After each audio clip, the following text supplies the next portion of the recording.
Oula, et là, ça commence à être chaud. Hein. Donc, on se rapproche des Thierry Henry du MMA français. Numéro 5, David Baron. Bien sûr, David, Dan Hardy. 2 fois, il a battu 2 fois Dan Hardy. Énorme victoire. Dan Hardy de l'UFC quand même, hein, n'oublions pas. Hein. Grande star de l'UFC. Exactement. Champion du Cage Warrior aussi, Dan Hardy. Et Sakurai. Hayato Sakurai, grosse star au Japon. Il y avait 3-4 Japonais qui rendaient fous les foules, notamment par leur victoire, aussi par leur style flamboyant. Des mecs avec énormément de charisme. Et David l'a guillotiné. Il a aussi combattu au Pride contre Takanori Gomi, le numéro 1 mondial à l'époque. Il a été un des rares Français à combattre au Pride et à l'UFC. Ah oui. Il n'y en a pas beaucoup. 2 combats à l'UFC. Oui. 3, attends, on a plus que ça. Après, il a dû arrêter aussi pour raison professionnelle. Familiale aussi, parce qu'il faut savoir qu'à l'époque, on ne touchait pas à des masses. Hein. Mais David Baron, il combat depuis longtemps, il combattait aux Ultra Fight et tout. Et pour un judoka, il avait des super techniques de jambes. C'était pas un gros puncher, mais il gagnait énormément. Il avait un palmarès vierge pendant très très longtemps. Je sais plus à combien il a terminé, mais ça doit être genre 15 et 2 ou 3. Hein. C'est un gros palmarès. David Baron. Grosse condition physique, dur au mal. Un pompier. Beaucoup de pression. Voilà. Et puis encore une fois, voilà, c'est le Français qui a battu des noms. Donc vraiment, il fait partie des champions de l'histoire du MMA français. Il n'y a pas à dire. Quelqu'un de très humble, vous lui parlez, toujours posé et tout. Puis il y a des gens qui sont humbles et puis il y en a qui ont la fausse humilité, tu vois. Moi, par exemple, je suis un faux humble, je fais genre, mais en fait, je me kiffe à la mort, tu vois. Alors que David Baron, non, c'est un mec, un vrai humble. C'est pas une tête à claque comme moi. Mais moi, je me serais mis quand même avant David Baron. Non, je rigole. Ne me touche pas. Je rigole. Qui êtes-vous? Ensuite, Xavier... Attends, tu l'as mis ton numéro 5? Oui, allez, ensuite, Xavier Fukabokam. Bon, bah moi, je m'en vais. Allez, merci. Mais comment? Mais non. Gagori, viens ici. Non, mais attends 2 secondes, là. Faut que je me calme. Enfin, peut-être le combattant français qui a plus de combats, hein. Plus de 50 combats en MMA, ce qui est énorme. Mais Xavier, je le prenais, je le couchais à la salle. Tu te tais. Je le prenais, je le tordais. Je vais te casser l'autre bras. Quand tu feras pour faire pipi après. Xavier, je le prenais, je le tordais. Mais arrête de dire ça. Maintenant, il te tord. Maintenant, il te tabasse. Non. Bah, qui vienne. Xavier, tu sais quoi? Je fais des petites vidéos sur Internet. Petites vidéos YouTube sympathiques. Quand je suis guéri, tu viens. Parce que Xavier, c'est quelqu'un... Ah, c'est presque un ami, tu vois. Presque. Non, bah oui, attends. C'est compliqué aussi parfois les relations. Xavier, tu viens, on règle ça entre amis avec nos vidéos de karaté Bushido. Et puis on va voir s'il me pète la gueule. Si vous voulez voir ce combat, les gars, allez-y. Hein, parce que lui, c'est un très très fort. C'est le combattant qui a le plus de combats. Parce que Xavier, c'est quand même d'élégant. Donc peut-être qu'il ne te répondra même pas. Tu veux dire que je suis vulgaire? Pas vulgaire, mais peut-être un peu lourd parfois. Les internautes sont d'accord. Il a raison, Gilles, il est lourd, Greg, il est lourd. On est toujours le compte quelqu'un, donc t'inquiète pas. Et certains par beaucoup. Alors, Xavier, énorme carrière, hein. Énorme. Plus de 50 combats. C'est le Français qui a le plus de combats. Xavier, il a combattu partout, à l'UFC, surtout en Russie, hein, dans des contrées où peu de Français ont été, parce que là-bas, ça rigole pas. Hein. Et il a pris les locaux, comme on dit, les locaux russes. Oui, les locaux russes, on les connaît pas forcément, mais je peux te dire que quand il y en a un qui tombe sur le coin de la tronche, tu fais oh putain, ils ont du niveau les mecs et ils sont pas forcément très connus. Exactement, donc. Et il a combattu mon combattant préféré de l'époque, dont je ne me rappelle plus le nom parce que ça faisait longtemps, le franco-coréen Denis Kang, qui est un ami. Ah bon, à toi? Oui, parce que Denis Kang, on a commencé le jiu-jitsu ensemble à Rio. Ah bon? Voilà. Et quand il est venu à Paris, on s'était vu à l'époque de Venom, etc. J'adore ce mec. Denis, très sympathique, très fort physiquement, techniquement, c'est un grappleur. Hein, mais voilà. Puis il boxe super bien aussi. Oui, mais c'est quelqu'un de très complet, voilà. Mais première génération. C'était un des tout meilleurs à l'époque, qui était complet comme ça. Là. Et contre Xavier, Xavier, il est très bon en pied-point, cette team oblige. Et donc Denis, très tactique, avait évidemment amené Xavier au sol, bloqué le combat maximum, mais bon, il a fait le job. Et bon, Xavier, c'est surtout face à Ninja, quand même. Ah oui, mais normalement, il le pliait, Ninja. Donc, était le frère de Shogun. Murillo. Peut-être que certains ne connaissent plus, mais bon, à l'époque, c'était une star. Il a défoncé Murillo Ninja. Et à la fin, Xavier, il pêchait un peu par son sol.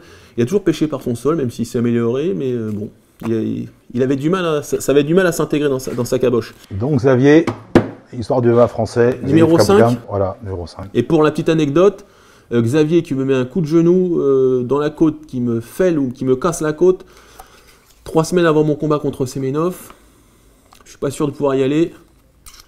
Et 2 jours avant le combat, et j'ai plus rien. Donc je peux aller combattre en Russie et vaincre Andrei Semenov. Alors, on va passer au top 4.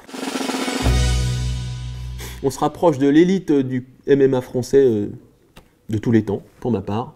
Alors, ton numéro 4. Ouais, t'as dit Xavier Baron, ok. Alors, numéro 4, c'est à moi de le dire. Nordine Taleb. Je suis sûr que tu l'as oublié. Non. Ah bon? Nordine est marqué là. Oui, mais alors, Nordine Taleb, que peu de Français connaissent, parce que c'est un exilé, il est au Canada. Il est au Tristar, non, c'est ça? Exactement. Et il a eu un gros palmarès à l'UFC. Je sais plus combien il a, plus de 10 combats à l'UFC. Il a combattu récemment, il a il y a quelques mois, je crois même que j'ai commenté son combat. Nordine, c'est grosse puissance de frappe, très solide physiquement, très dur, voilà. Donc, mais bon, c'est quelqu'un qui est en activité, hein, donc on en revient toujours à ce que j'ai dit au départ, c'est un combattant en activité, etc. Donc, il est aussi en devenir, hein, c'est-à-dire qu'il va... Il n'est pas en devenir, c'est un des combattants français qui a le plus de combats à l'UFC. Oui, mais quand je dis en devenir, c'est sa carrière n'est pas terminée. Ah oui, mais même là, elle n'est pas terminée, je le mets top 4, numéro 4, Nordine Taleb. Mais on ne le connaît pas beaucoup, parce que c'est un Canadien. Donc on ne le voit pas souvent ici, mais si un jour avec Karaté Bushido, on va au Canada, on ira voir Georges Saint-Pierre, Nordine, et puis un autre que je vous cite bientôt là, dans le top 3. T'as une idée? Alors, ensuite, ton numéro 4. Mon numéro 4. Alors, moi j'ai beaucoup de noms. Hein. Il fait ça au pif celui-là. Mais... Pas du tout. Le mec ne prépare rien, il ne prépare rien. Anthony Rea. Numéro 4. Voilà. Bon, je l'ai mis Anthony Rea. Mention honorable. Évidemment, Anthony Rea. Mention honorable, Anthony Rea. Oui, il n'est pas numéro 4. Tu connais le nombre de ceintures qu'il a? Il n'est pas numéro 4, Anthony. Pourtant, j'adore ce mec. Hein. J'adore ce mec. Anthony, oui, mais on en revient à ce que je disais, les gens qui ont marqué l'histoire du MMA français, mais en tant que champion, hein, pas juste pionnier ou quoi que ce soit. Donc Anthony, c'est déjà Bercy, hein, j'y étais. Donc battre un japonais, Detsuke Watanabe, donc voilà, donc battre déjà avant la limite un combattant japonais professionnel en MMA, c'est pas rien, d'accord. Hein. À l'époque, c'était un peu comme prendre une ceinture, hein, c'était un peu équivalent. Donc c'était la surprise pour beaucoup de gens. Le battre avant la limite aussi, de belle manière. Donc son premier fait d'armes. Bercy à l'époque, c'était quand même 15 000 personnes, même si on a occulté cet événement à cause des problèmes de législation. Là, on en parle maintenant. Et puis Anthony, derrière ça, il a enchaîné, il est parti combattre au Canada, etc. Et puis il a battu, à l'époque, l'un des meilleurs combattants des MMA, l'un des plus violents. Hein, vas-y, Evangelista Stillborn. Ah oui, voilà. J'étais là. Hein. Voilà, donc là, il bat un nom, on parle toujours des noms. Après, il a affronté Belfort. Bref, Anthony, il a combattu sur tous les continents. Belfort, Mervyn Nisman. Exactement. Celui qui avait la ceinture qui a perdu contre Anderson Silva. Celui qui ressemble à Jim Carrey. Rich Franklin. Donc, il a affronté des clients, exactement.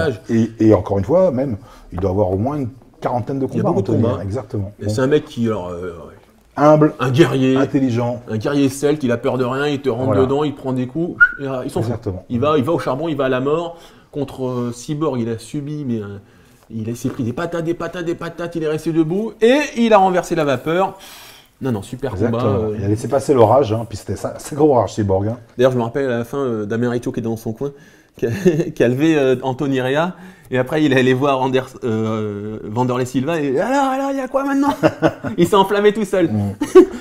Anthony Rea, ouais. J'adore. Anthony. Je suis très fier d'avoir combattu avec lui, donc on est commencé ensemble, hein, parce que vraiment, anecdote, hein, à l'époque, avant ce combat-là, donc personne n'était au courant parce qu'on avait peur. Patrick Lombardo, qui était un petit peu l'instigateur qui était un instigateur de cette histoire, ne voulait pas qu'on communique sur les combats, sinon on risquait d'avoir des arrêts divers, etc. Donc on s'est préparé un petit peu en secret, de longues semaines, hein, puisque les Japonais, évidemment, étaient prévenus au moins 2 mois à l'avance. Hein, ça se faisait pas comme ça. Hein.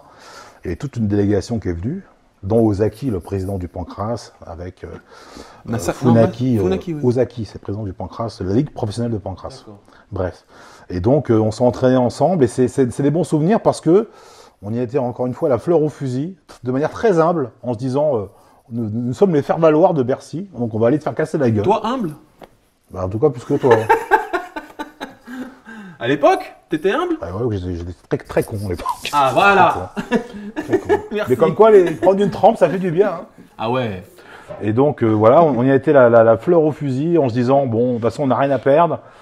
Et on va aller jusqu'au bout de nous-mêmes, on va, voilà, et puis on a gagné, quoi. Donc, c'était une belle soirée. Mais encore une fois, en plus de la victoire, c'était vraiment cet état d'esprit qu'on a eu avant d'y aller, pendant et après. Voilà.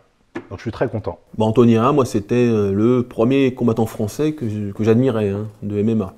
J'étais là, je me suis dit, oh putain, Anthony Rea, il y avait une aura sur ce mec, c'était fabuleux. Et moi, tu m'adorais, non? Si. Un peu. Non, si. C'est sympa. Mais Anthony, il combattait souvent en Kempokan, tout ça, beaucoup. Et toi, tes combats, ils étaient moins le problème, c'est médiatisés, tu vois. Oui, parce que moi, j'ai participé au premier tournoi. Anthony a participé pas d'après. Anthony, il est 10 ans de moins que moi, quand même. Donc, j'ai participé au premier tournoi mixte à l'époque, qui était organisé par Patrick Lombardo et Philippe Barthélémy. En 93 ? Oui, exactement. Et donc, les tout premiers combattants, Elimi Obi, Mohamed Temar s'en souviennent parce qu'eux-mêmes ils étaient là. Et moi, j'avais gagné plusieurs de ces tournois. Et c'est avec ces victoires dans ce type de tournoi que des combats amateurs. T'as fait des combats à poings nus ? Oui, non, pas à poings nus, avec des petits gants. Et donc, suite. Mais t'avais le droit de sauter à pieds joints sur le mec ? Ah, c'était un peu libre au niveau des règles. Mais bon, à la fin, la différence, c'est qu'on gagnait, on avait une petite coupe, un sandwich, un coca. Ouais. Donc, c'était pas. Et prime de match des Haribo. Voilà, bon, mais c'était comme ça. Et c'est grâce à ces victoires dans ces différents tournois que Patrick Lombardo m'a proposé à moi de participer à Bercy en se disant j'avais peut-être une chance. Ouais, bah t'as gagné. Hein. Ouais. J'étais là pour te voir aussi. Merci, c'est gentil. Mais non, mais Anthony Rea, puis il fait peur, il faisait près de 100 kilos à l'époque et tout. Non, c'est pas 100 kilos, il faisait 95, 13 naturellement. Presque. Il était puissant. Donc voilà Anthony, hein, big up. Salut Anthony. En plus, pas très humble et posé et tout. Enfin, même trop d'ailleurs. Hein. Quand t'es combattant, il faut être un petit peu showman. Ça dépend de la personnalité des gens. Oui, mais tu peux jouer sur ta personnalité. La crédibilité, c'est être ce qu'on est. C'est pas de paraître. Parce que si justement tu parais autre chose, c'est là où tu es plus crédible. Et bah heureusement que je me retiens d'être qui je suis moi parfois. Alors. C'est bien pour ça que je viens de te dire ça. Salopard. T'as la chance d'avoir mal à la côte. Numéro 3. Oula. Oh là. Là les amis, on est dans le top 3. Donc, je vous rappelle, Thierry Henry numéro 3, Platini numéro 2, Zinedine Zidane numéro 1. Donc, notre Thierry Henry à nous, Cyril Diabaté. Ah, Cyril Diabaté. Grosse carrière en MMA, évidemment. Hein. Soit de la Hollande, ensuite, bon, il vient du kick, hein, de la boxe thaï, Cyril, on le sait. Hein. On se souvient de son... c'est Rufus hein, qui nous a plus marqué dans sa carrière. Ouais. Hein. Il bat un premier nom en pied-point, Rick Rufus, un énorme nom. Donc voilà, déjà, voilà, gros résultat pour Cyril. Et ensuite, il décide un petit peu, à travers la lutte contact, de se mettre dans le combat mixte. Et après, il combat au Japon, en shootboxing. Il avait battu le frère de Sakurai. Hein, exactement. Et donc voilà, et puis tout doucement, il progresse. Il combat au Pride face à Shogun, après moi. Je crois que c'est lui qui est juste passé après contre moi. Shogun, voilà, Shogun qui était le numéro 1, pareil, de l'époque. La terreur. Cyril, il est arrivé, il est monté, il l'a corrigé en pied-point. Shogun, il était en panique en pied-point, alors que Shogun, c'était quand même sa spécialité. C'était shootbox, donc boxe agressive, c'était pas très beau sa boxe, mais il terrorisait tout le monde. Diabaté, voilà, c'est un boxeur de génie. Il faut savoir qu'il a le meilleur ratio entre le coup lancé et les coups reçus à l'UFC. Hein, je crois que c'est un coup qu'il envoie, 1 sur 2, il fait mouche. Donc voilà, c'est un striker très précis, qui n'est pas très spectaculaire. Je peux vous dire que quand vous regardez les vidéos, vous faites oh, « ça va ?» Non, quand vous l'avez en face, c'est pas pareil. Voilà, il m'a allumé à moult reprises, il m'a pété le nez d'ailleurs. On me l'a remis ensuite, mais voilà, striker de génie. Et c'est aussi dû à son physique, hein, qui est très longiligne. Et bon, ça aide aussi, mais bah, il va pas il va pas s'excuser d'être grand. Et bon, et puis le sol, voilà, pas ouf. Mais ensuite, il a été aux États-Unis avec Dan Henderson. Il a peaufiné sa lutte, son sol, et ça en fait un combattant d'exception. Hein. Il y a beaucoup de gens qui crachent sur lui, mais ça c'est dû à sa personnalité. Hein, voilà. Il est beaucoup trop exubérant, et puis il ne sait pas tenir sa langue. Déjà moi j'ai du mal à la tenir, mais alors lui c'est... Exubérant, c'est pas vraiment le terme. Disons qu'il... Voilà, Cyril, il dit un petit peu ce qu'il pense, mais ça dépasse le contexte du sport. Hein. Il dit un peu ce qu'il pense sur... Il dit pas que des bêtises, hein, quand même. Voilà, il analyse un petit peu ce qui se passe dans le monde, au niveau social, politique. Il a son avis, voilà, et puis il le donne. Et puis bon, forcément, quand on dit ce qu'on pense, c'est parfois mal perçu. Et puis donc c'est tout. Mais après... À ce propos, je crois que c'est de Voltaire. Hein, et quand vous avez une citation, vous ne savez pas qui c'est, vous dites c'est Voltaire. Et ben, je crois que Voltaire disait... Si tous les êtres humains disaient la vérité, au bout de 24 heures, il n'y aurait plus aucun ami sur Terre. En gros, parfois, il faut savoir se taire. Et ne pas dire toujours tout ce qu'on pense, toute la vérité en fait, qu'on imagine. Ça s'est inspiré du parabole de Jésus, qui justement parlait de la vérité. Donc, il expliquait que la vérité, c'était un petit peu comme quelqu'un qui arrivait tout nu. Donc, la vérité, on ne peut pas la voir. Et donc, forcément, on est obligé d'habiller la vérité pour qu'on puisse ensuite la transmettre. Donc voilà. Il y a de la culture sur Karaté Bushido, on est où là? Mais on est où? Donc Diabaté, donc Pride, grand combattant de boxe thaï. Pareil, UFC. UFC Pride. Ouais. Alors l'UFC, bon, il a une carrière honorable. Hein. Contre Gustafsson, il a perdu. Mais bon, c'est Gustafsson, les mecs. Gustafsson, il a tenu tête à John Jones quand il était à son apogée. Donc il faut remettre les choses dans leur contexte. Oui, il a perdu contre Gustafsson, mais il faut, voilà. John Jones, qui est le combattant de MMA le meilleur de tous les temps, à peu de choses près. Hein. Donc Gustafsson tient tête à John Jones. Donc c'est des combattants qui sont à peu près similaires. Évidemment, il va perdre, il perd. Mais voilà. Le parcours de Cyril Diabaté, la différence de nous... Mais mentalement, il n'était pas toujours à son niveau. La différence de nous, je pense que Cyril, ça a été quand même le premier champion français de boxe thaï. Parce que nous, à notre époque, on n'était pas vraiment des champions. On était des pionniers du MMA, mais sans être des grands champions dans une discipline. Moi, je n'étais pas champion du monde de jiu-jitsu quand j'ai commencé à essayer dans les MMA. Voilà. Donc justement, moi, j'avais fait du judo, de la boxe, bref. Mais bon, je m'essayais au jiu-jitsu et au MMA. Alors que Cyril, c'était un champion de boxe thaï qui décide de faire du MMA. Donc c'est vrai qu'il avait un capital technique, d'expérience, on va dire, supérieur à nous. C'est vrai. Donc il s'est complété au sol, donc forcément, il était quand même rapidement efficace, alors que nous, on était encore un petit peu à ramer sur les fondamentaux, alors que Cyril, évidemment, ça l'a propulsé rapidement plus loin. C'est vrai que dans ma liste que tu me dis, je ne vois pas un champion du monde de judo ou de boxe ou de lutte. C'est ça, voilà. Donc c'est important de préciser. Donc Diabaté, numéro 3. Notre Thierry Henry. Ton numéro 3 ? Alors, mon numéro 3... J'ai peur de ce que tu vas me dire. Là c'est... voilà. Ça se resserre. C'est Thierry Henry, l'équivalent. Alors, Jess Yoda. Mais non, mais qu'est-ce que tu racontes? Pourquoi non? Mais je l'aime beaucoup, Jess, mais le mets pas au numéro 3. Allez, remets-en quelqu'un d'autre. Ben non, Jess Yoda. Mais non, mais j'aime beaucoup. C'est le premier Français à avoir combattu l'UFC. Il a battu Moïse, d'ailleurs. Petite anecdote. Il a battu Moïse? Oui. Oui, mais et donc... quand En 1988? Non, mais bon, à ses débuts, en Angleterre, Jess, puisque Jess, il était franco-anglais, enfin, il était en Angleterre à l'époque. Et donc, Jess, voilà, pareil, grosse carrière en Angleterre, combat à l'UFC, gagne à l'UFC. Donc, des victoires françaises à l'UFC, il n'a pas eu à l'époque, il n'avait pas. Premier Français à gagner à l'UFC. Voilà, donc, c'est pas rien, un premier Français à gagner à l'UFC. Donc, je pense que tout est dit dans le titre. Hein. Je l'ai mis en mention honorable. Mention honorable. Enfin, moi, j'aime pas trop le terme mention honorable. Non, ça fait un peu péjoratif. Ça fait un peu rattrapage, ouais, ça fait. Qu'est-ce qu'il y a? Donc, moi, encore une fois, Grégory, je parle des gens qui ont marqué, d'ailleurs, de manière positive, entre guillemets, par des victoires, l'histoire du MMA français. Donc, Jess, ça fait partie des premiers champions français à gagner à l'UFC. Bon, autant sur ce gars-là, on peut écrire un livre. Je pense que c'est un des rares de la liste. Non, il y en a quelques-uns aussi qui ont des vies, il y en a qui ont des vies de fou. Lui, je pense qu'il a une vie de fou, il y aurait de quoi écrire un livre. Hein. Il a une vie super intéressante. Il y aurait un beau film à faire.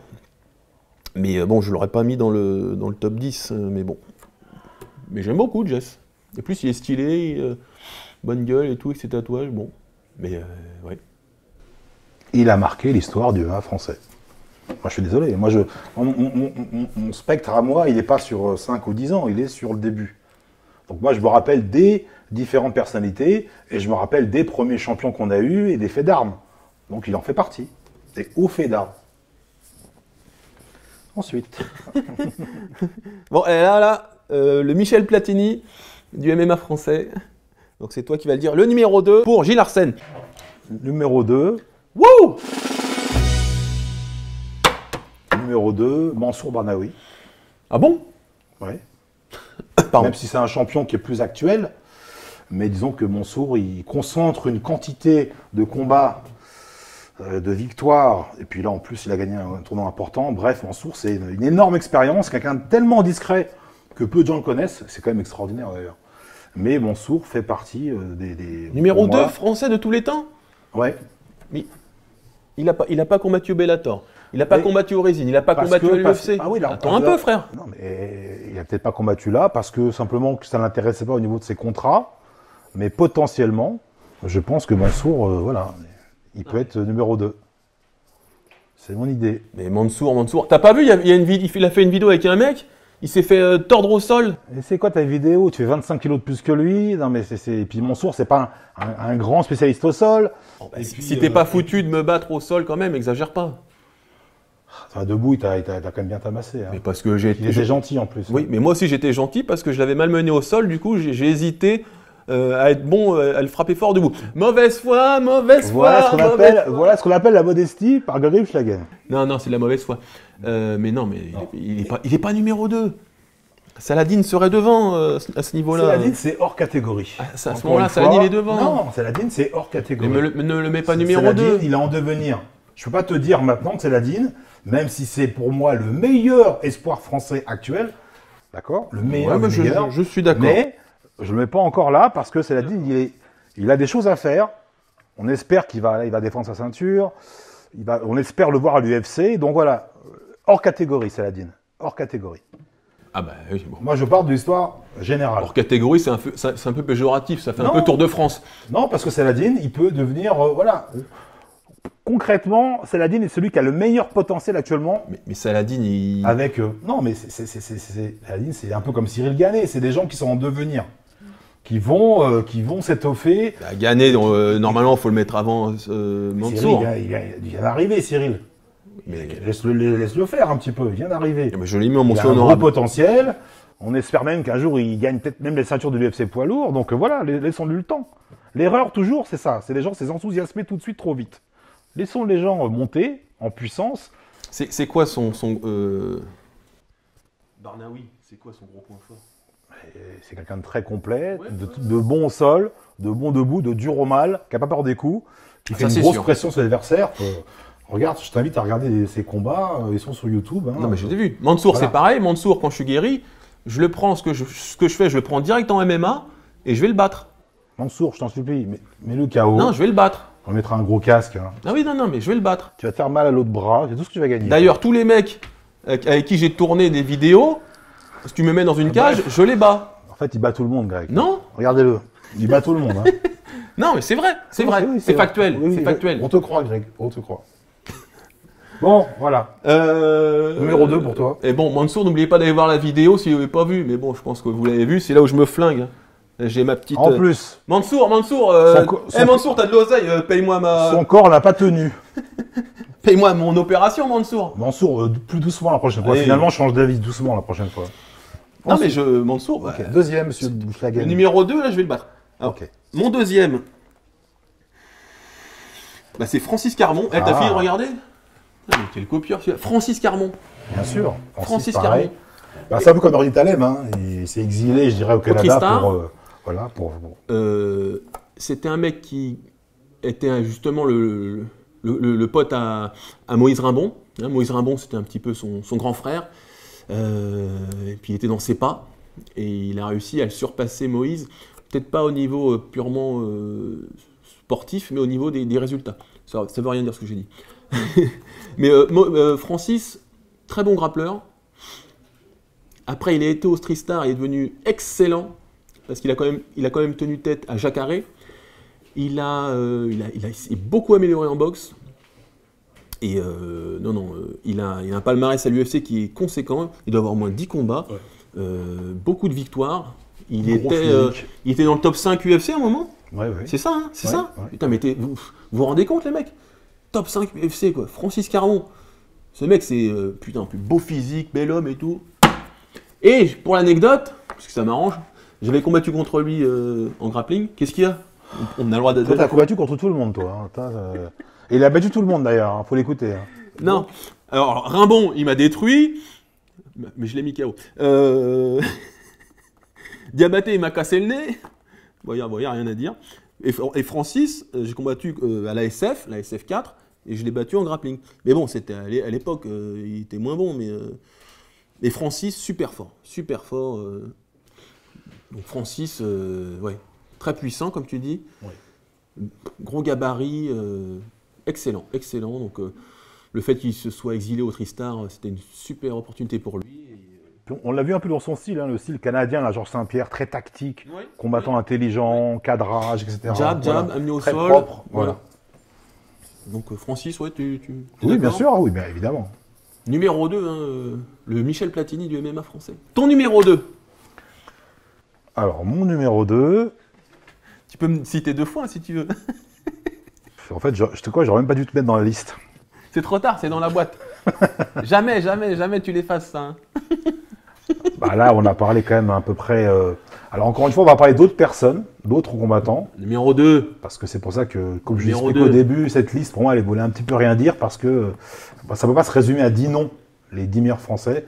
C'est au moins, comme je l'ai écrit, au moins une trentaine de noms. Bref. Là, ça veut dire qu'il n'a pas fait sa liste. Numéro 2. Bah si, ça veut dire simplement qu'on ne peut pas faire de liste. Moi, je ne peux pas classer les gens sur 10. Ça ne se résume pas à 10 noms. Ouais, mais les gens, ils ont cliqué sur... Les champions français ne se résument pas à 10 noms dans l'histoire du MMA français. Les gens, ils ont cliqué sur un top 10, ils veulent un top 10. Donc là, sors ton numéro 2. Alors, mon numéro 2... Ah oui, t'es en galère parce que tu n'as pas fait ton travail. Bah oui, les mecs, il n'a pas fait son boulot. Mais non, mais... Moi, j'en ai déjà au numéro 1. Non, bah oui, tu t'es trompé. Allez, numéro 2. Bon, si tu veux le numéro 1, allez, mets ton numéro 1. Parce que... Tchèque Congo.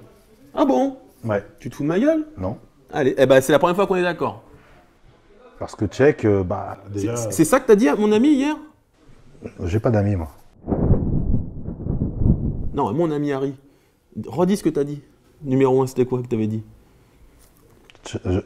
Non. Les meilleurs. Moïse Rabon, mais je considère à l'époque, sur les premières générations, que Moïse, effectivement, est un des meilleurs combattants français. Ouais.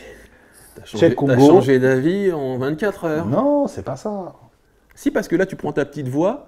Je prends pas ma petite voix, simplement qu'on reparle des titres, etc. Et Tchèque Congo, par rapport au titre à l'UFC, enfin par rapport aux victoires de l'UFC, par rapport aux victoires au Bellator, par rapport à sa carrière en général, par rapport au fait qu'il ait battu Mirko Cro Cop à l'UFC, hein, Mirko vainqueur du Grand Pride, du Pride FC, du Grand Prix, pardon. Donc c'est une gigantesque victoire pour moi. Ah oui. Tchèque Congo. Et puis Tchèque, il a combattu dans les gymnases. À Montrouge. Voilà. Donc, avec Daniel Cognam. Avec Daniel. C'est aussi bien de parler parce qu'on peut aussi parler des pionniers du MMA français dans le sens où on peut le faire, hein, on profite comme c'est la légalisation. C'est vrai qu'on faut parler de tous ces gens un petit peu qui ont été au charbon, comme nous, avant nous. Donc Daniel Cognam, hein, qui a apporté le MMA et le pancrace en France, à Paris en tout cas. Loïc Porra, d'accord, qui ensuite a développé le MMA sur Paris, et Daniel s'est resté sur Montrouge. Donc voilà, c'est vraiment ces deux pôles-là au niveau parisien où tout s'est fait dans l'histoire du MMA français. Après, dans le sud, les frères Siavo, hein, parce qu'on a quand même oublié James Siavo dans la liste, qui a combattu à l'UFC. Voilà, donc pareil, excellent combattant. Hein, parce que c'est pour ça que moi, il est dans ma liste. Tu vois, il est là. Oui. Donc, mais enfin, on en était à Tchèque Congo, mais en gros, voilà, c'est le meilleur. Okay. Je pense que vous connaissez sa carrière. Et il combat encore. On l'a reçu à l'émission il y a un mois. Donc, il est toujours en activité, alors qu'il a quel âge, 45 ans, je crois. Oui, il est vieux. Il est vieux, mais il est encore présent. T'as quel âge, toi? Pardon. Alors, donc Tchèque Congo, moi je l'avais vu à l'UFC à Cologne. Il avait mis 2 knockdowns à Cain Velasquez. Cain Velasquez qui est pour moi un des tout meilleurs poids lourds de l'histoire de l'UFC. Et il était à 2 doigts de le coucher, quoi. Donc une grosse puissance de frappe, même si ensuite il s'est plus tourné vers la lutte et le ground and pound. Mais non, Tchèque Congo, et comme il a dit, hein, moi pour l'anecdote, j'avais un ami joaillier qui était un grand joaillier de Paris, et puis il vient me voir, il me fait « Dis donc Greg, il y a Tchèque Congo là, qui combat contre Mirko Cro Cop. Qu'est-ce que t'en penses ?» À mon avis, je pense que mon pote voulait parier ou le sponsoriser. Et puis moi je fais « Ah non, mais il va se faire détruire. » J'ai dit « Tchèque Congo va se faire détruire, ne parie pas sur lui. C'est Mirko Cro Cop en face. C'est Mirko Cro Cop. » Et puis voilà, l'histoire a fait que Tchèque a battu Mirko Cro Cop. Il a combattu qui encore Il a combattu le gros là. Tout le monde. Il a combattu tout le monde. Pat Barry, il a failli coucher Pat Barry, et puis Pat Barry est revenu à la fin, il a KO'té Tchèque Congo, mais c'était des combats incroyables. Donc ouais. Voilà, donc Tchèque, voilà, c'est un des pionniers du MMA français, et en même temps, c'est un des plus grands champions, c'est peut-être même le plus grand champion français sur l'histoire globale. C'est le Zinedine Zidane du MMA français. Voilà. Qu'est-ce que vous voulez que je vous dise? Là-dessus, on est d'accord. Et puis, tu voulais parler d'autres personnes. Bon, alors maintenant, on va parler parce qu'il y a d'autres combattants qui ont marqué pour moi l'histoire du MMA français. Des combattants peut-être un tout petit peu moins connus.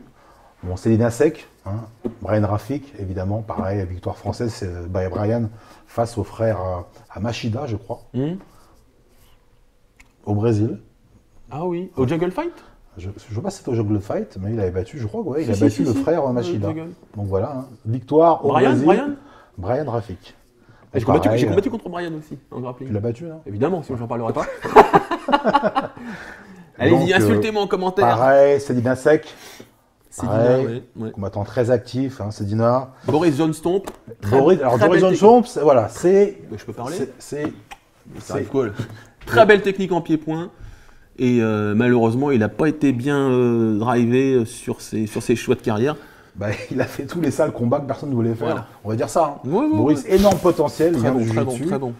Mais gros physique, grand cœur, un garçon très gentil, très humble en plus. Une des plus belles boxes du MMA. Exactement. Donc, avait quand même battu au Jungle Fight victoire française pour lui. Oui. Exactement. Premier combattant français à gagner au Brésil. Exactement. Contre Martins, je crois. Martins. Oui, un truc comme ça. Exactement. Il a KO'té. Voilà. Et après... Ensuite, on a Casimir Bendy. Très bon. Pareil. Celui-là est trop fort. Encore en activité aux États-Unis. Je crois qu'il habite à Los Angeles. Le mec est un pimousse, il tire dans une poche. Ouais. Et je tourne avec lui. Il me met une droite et je fais boum. J'ai fait oh là là. Comment est-ce qu'on peut générer autant de puissance? Il avait des clés de jambes de fou. Cassim Hanan, pareil. C'est le même team. Hein. Cassim Hanan, c'était un tueur. Il faisait trop peur. Un très très puissant, un sol de fou et. Il avait aucune expression sur son visage et il te tordait. Moi, je combattais avec lui à l'époque au Dojo 5. Je sortais en sang, quoi. Maktar Gueye. Maktar, donc lui, c'était... Très agressif.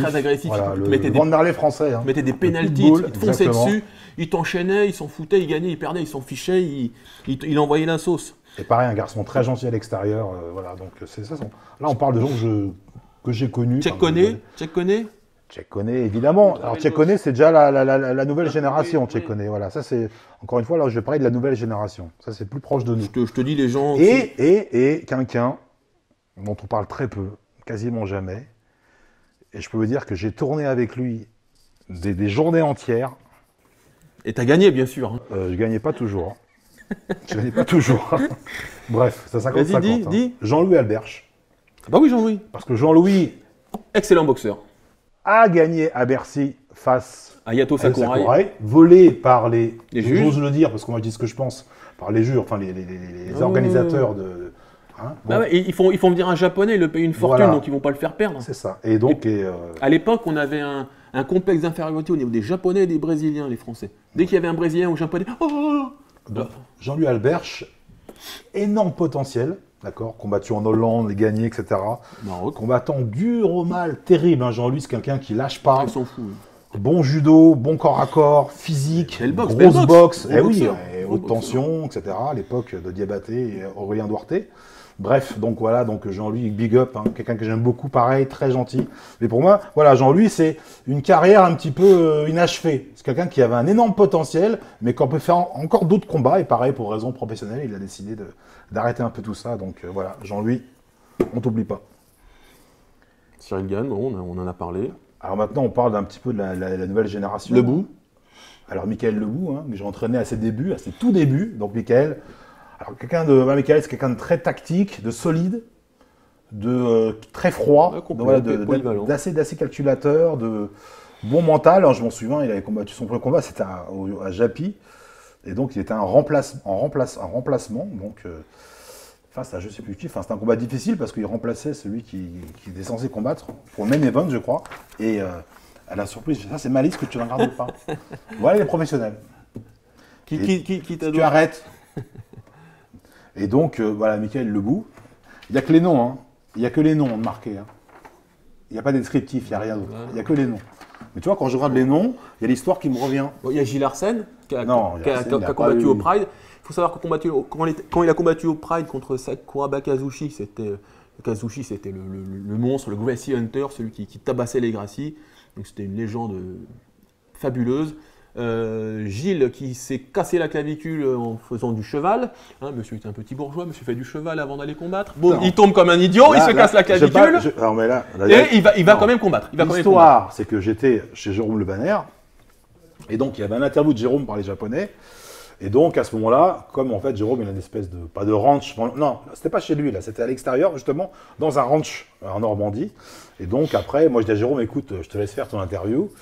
Et puis moi, je vais faire un peu de cheval, voilà. Et puis manque de peau. Bon, le bourgeois. N'étant pas un grand cavalier, voilà, c'était pas bourgeois, hein, c'était cheval, comme ça. Bon. T'es tombé comme une merde. Et manque de peau, coup de vent dans les bois, le cheval qui part, et là je tombe comme une merde. Et je me relève, et je fais, oh, qu'est-ce que j'ai à l'épaule, j'ai mal. Et le contrat était signé? Ah non, il n'y avait rien de signé. Hein. Et donc je rentre, et puis le lendemain, finalement, Jérôme me fait, tiens, on va quand même faire un tour aux urgences, là, parce que je sais pas pourquoi, je sens que ton épaule, elle est pas bien, là. Et on arrive, et là, effectivement, fracture, déplacement, enfin bon, le harnais bloqué pendant un mois, enfin pour ceux qui ont déjà vu ça. Et puis, manque de chance, durant ma convalescence, coup de fil des Japonais, comme Sakuraba était blessé du combat avec Mirko, ils disent, est-ce qu'il y a moyen... Le petit français là qui traîne avec toi tout le temps. Little Cyborg. Voilà, il y a moyen qu'on le récupère pour le combat. Et puis donc, Jérôme refuse, il faut le savoir. Il ne veut pas parce qu'il connaît mon état. Déjà à 100%, ça n'aurait pas été grand-chose, mais là, c'était ridicule de faire ce combat. Mais bon, comme c'est mon ami, il m'en parle. Et puis là, c'est en fait l'erreur qu'il a faite, c'est m'en parler. Et dès qu'il me le dit, je fais quoi? Et son sourcil s'est levé, comment ça, Sakuraba? Il a dit je signe. Et j'ai hurlé, je dis non, je vais le faire, t'as pas le droit. Enfin, comme on dit. T'as fait une crise de jalousie? Non, comme j'aime bien dire ça, c'est pour un travail de pro, j'ai réagi comme un amateur. Voilà l'histoire. Donc, je suis parti à fleur au fusil là-bas, et finalement, arrivé sur place, je me suis rendu compte de l'erreur commise. Et il faut le dire, hein, bon, les gens m'ont pourri pendant 15 ans et ça continuera encore, mais ils ont eu raison. Moi, j'assume, hein. J'ai pas été bon, j'étais impressionné. 60 000 personnes, le type, c'est une légende. Comme je le dis souvent, je le voyais en vidéo avant de le voir en vrai, la première fois. Et c'est sur le ring que je l'ai vu la première fois. C'est comme combattre Tyson, les mecs. Donc, dans ma tête, qu'est-ce qui s'est passé? Les combattants connaissent ça. Je me suis dit, ou je rentre dedans, je fais n'importe quoi, avec la peur, ou au contraire, je réfléchis, je suis méthodique. Et puis, j'ai préféré la deuxième option, méthodique, défensif. Et là, c'était l'erreur, parce qu'après, je me suis écroulé, donc... Très mauvais combat, je l'assume. Hein. Tout le monde aurait pris une rousse. Je sais que tout le monde m'a critiqué, me critique encore. Mais vous inquiétez pas, les amis, j'assume. Mais si vous avez un doute, hein, faut toujours venir au Maccabi me tester. Hein. Mais calme-toi, ils ont rien dit. Je sais pas, parce qu'il y en a parfois qui parlent beaucoup. Le nerveux celui-là. Non, pas du tout, mais bon. Et puis ne vous fiez pas à un combat. Voilà. J'ai perdu ce combat-là, mais à Bercy, ça n'a pas été pareil. Bref, ça c'est une petite parenthèse, mais pourquoi qu'on parlait de moi? Pourquoi on parle de toi? Ça m'intéresse pas. J'ai lancé, il a parlé un quart d'heure. Non, mais j'ai lancé parce que normal, j'ai développé le sujet. Mais je te chambre. Ensuite. Alors, quoi? C'est moi, c'est tout, hein? Moi j'ai parlé, moi. Hein. Donc, Michael Lebou, on en parlait. Garçon encore en activité, très talentueux, qui était à l'UFC. Donc, Michael, garçon assez complet, bon sol, technique au sol. Bon pied-point, voilà, c'est un combattant complet, c'est un peu la nouvelle génération. Il sait un peu tout faire, Michael. Et puis, c'est quelqu'un d'assez stratège, d'assez tactique. Donc, Mehdi Bagdad, qui a été aussi mon élève. Là, on parle des gens dont je me suis occupé. Mehdi, qui vient du pied-point, donc très pointu en striking. Mehdi, pareil, grosse carrière. Mehdi, encore en activité, hein, puisqu'il a combattu récemment, il a gagné au Brésil, je crois. Donc voilà, Mehdi, pareil, comment dire, là, on est dans les nouvelles générations. Le frère Lapillus, Damien Lapillus, qui est en activité en ce moment, qui combat, qui gagne. Taylor, encore une fois, je l'ai dit, c'est hors catégorie. Hein. C'est un petit peu comme ça, une Parnasse. Taylor, il est là. On attend la suite. Et j'espère encore une fois que Taylor réintègre l'UFC parce que je pense qu'il a encore de belles choses à nous montrer, même si là, je crois qu'il va combattre au Ares bientôt. Et donc, tac. Donc, Yves Landu, Kevin Pecci. Ah oui, là, je parle déjà Yves Landu, Kevin Pecci, ils combattent au Japon. Donc voilà, Yves Landu, Kevin Pecci, c'est des gens de la Snake Team. Donc, Yves Landu, je ne le présente plus. Hein. Il est bon. C'est quelqu'un que j'ai suivi depuis le début.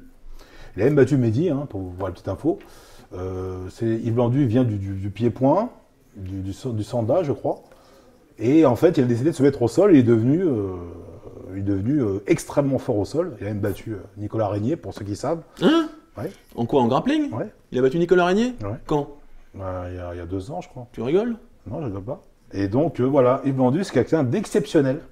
Tu vas montrer ça après sur Internet. Hein. Oui, d'extrêmement explosif.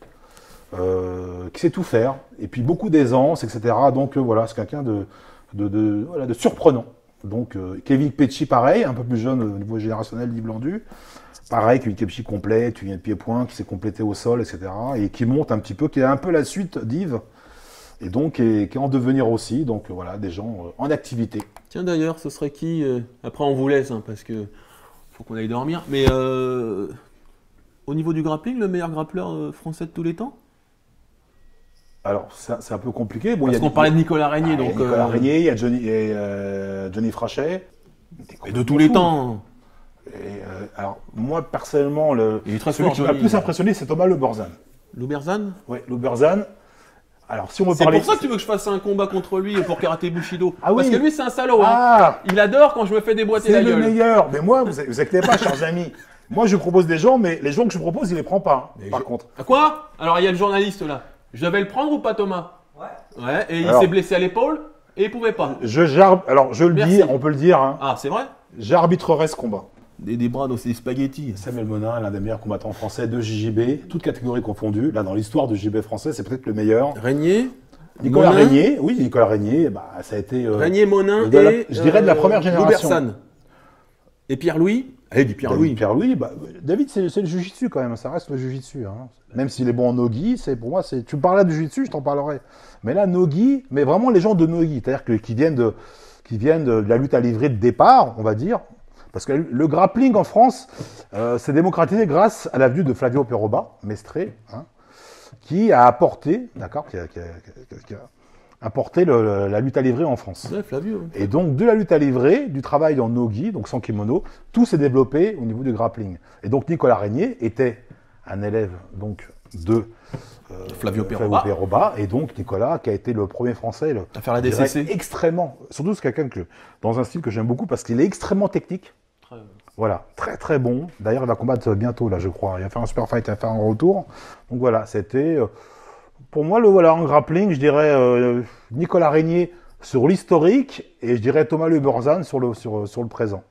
Autant vous dire que mon combat contre Thomas, je vais me faire défoncer. Je serai là. Et tout ce qu'il a dit, je lui répéterai dans l'oreille.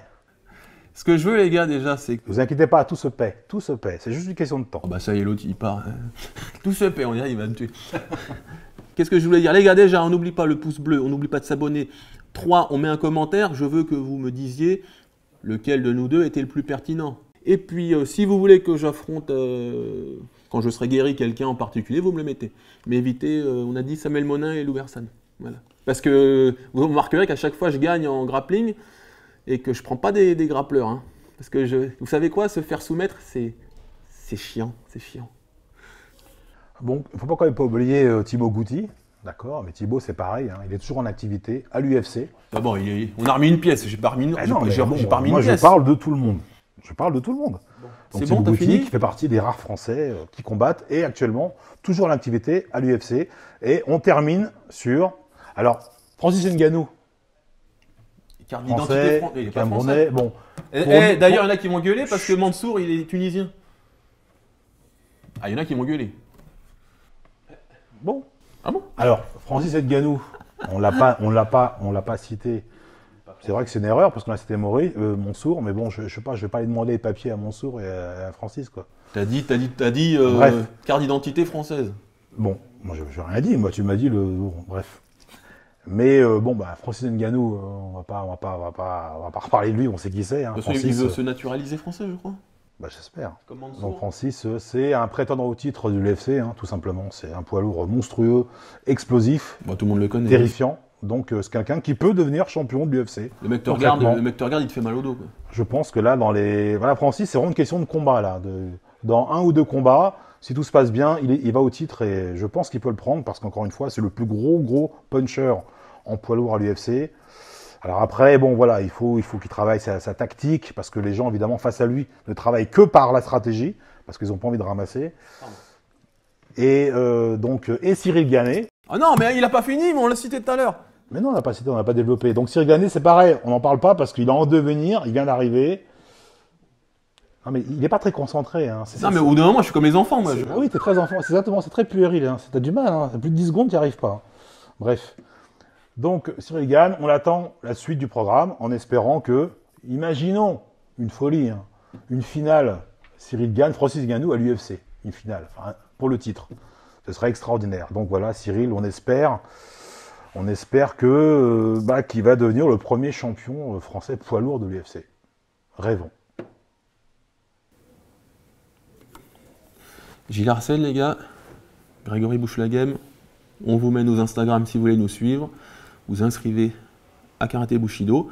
On se retrouve bientôt pour une nouvelle vidéo. Et puis vous nous marquez aussi en dessous si vous voulez qu'on vous fasse un top 10 des combattants, toutes disciplines confondues de tous les temps. Hein, je pense que ce sera très intéressant également. Mais là, il veut encore ajouter quelque chose. RMC Sport 4, hein. Bah oui, Karaté Bushido et RMC Sport 4. Vas-y, fais ta pub. Bah, t'es bien faire la tienne. Donc, bon, c'est important, les gars, parce que justement, le MMA se légalise. Il n'y a pas beaucoup de supports de communication qui en parlent. RMC Sport 4 en diffuse. Karaté Bushido en parle sur YouTube et dans le magazine. Donc voilà, à vous. Merci Gilou. Merci, à bientôt Greg. Et merci beaucoup. Greg, la lumière, oh! Oui, ce Greg, il est excité. On a oublié quelqu'un, mais c'est pas un oubli parce que regardez, je l'ai mis là en 3e position. Christophe Midou, hein, Christophe, hein, qui pour moi est un des premiers, peut-être même le premier champion français.